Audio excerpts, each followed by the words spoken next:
Magkasalungat na pahayag ni PNP Chief at spokespatunay na kakulangan sa koordinasyon ang ayon yan kay Atty. Panelo. Ang detalye ng balita mula kay Commander Paul Montemon Jr.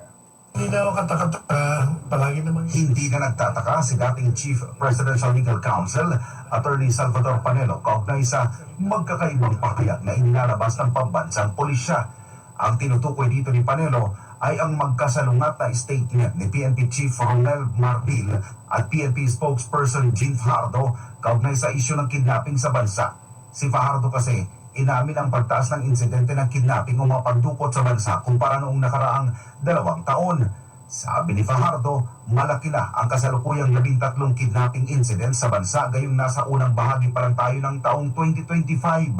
Iba naman ang naging pahayag ng PNP Chief. Giit niya, hindi raw totoo ang mga balita patungkol sa mga nagaganap na kidnapping, partikular na sa mga negosyante sa bansa.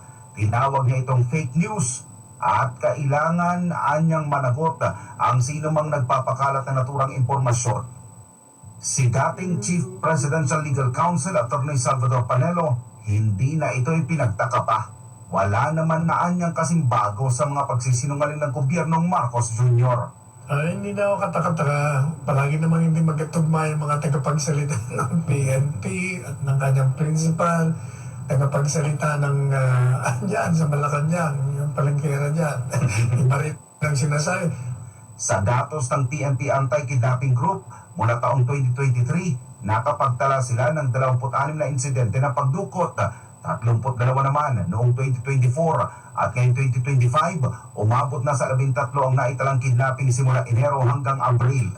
Para kay Atty. Panelo, talagang mahihirapan ng PNPs na ipagtanggol ang isa't isa o kahit ang buong institusyon. Bunga na rin ng kawalan ng maayos na koordinasyon at pag-uusap sa loob ng hanay nito. Problema kasi hindi kayo nag-uusap. Pangalawa, talagang mahirap ipagtanggol. Ang hindi pa pwedeng ipagtanggol, yan lang yan. Sabi pa ni Panelo, ang mga ganitong pagkukulang at kapalpakan ng mga ahensya ng pamahalaan ang dahilan kaya tuloy-tuloy ang pagbulosok pababa ng popularidad at tiwala ng publiko sa gobyernong Marcos Jr. Kaya bagsak ang rating ni Presidente Marcos Jr. Dahil sa inyo lahat yan. Kayo may kasalanan niya kasi si Presidente Marcos Jr. sila ka nagbibigay ng patakaran, policy. Kayo nag-i-implement. Pag bulilyaso kayo, bagsak ang pagtitiwala, lahat bagsak. Ikinababahalan ng batikang abogado ang lumalalang estado ng pamahalaan dahil kung pagbabatayan ang mga datos, mas matindi pa umano ang pagbagsak ng approval at trust rating nito kumpara sa mga panahong sinalanta ng matitinding krisis noong administrasyon ni dating Pangulong Gloria Macapagal Arroyo. Kita nyo, it plummeted down. Ilan na lang ngayon? 33? Pero mo 33? Mas matindi pa yung bagsak nito kaysa nung panahon ni GMA. Sapagat sinasabi ng Pulse, sabi niya, at least daw nung sa panahon ni GMA, medyo nagaganyanan doon sa mga areas. Pero this time daw, majority. From Mindanao, Visayas, in Luzon, bagsak na bagsak. Samantala, nananatiling palaisipan sa mga otoridad ang tunay na utak sa likod ng pagdukot at karumaldumal na pagpatay sa negosyanteng si Anson Ke, kilala rin bilang Anton Tan, habang patuloy pa rin ang investigasyon sa insidente.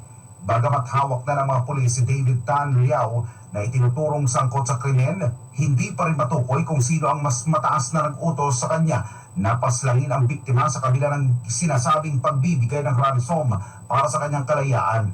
Si Tan ang pinakahuling biktima ng pagdukot ng grupo ni Liao na sinasabing nasa likod rin ng iba pang kaso ng kidnapping sa bansa. Para sa Diyos at sa Pilipinas kong mahal, nag-uulat Paul Montemon, SMN News.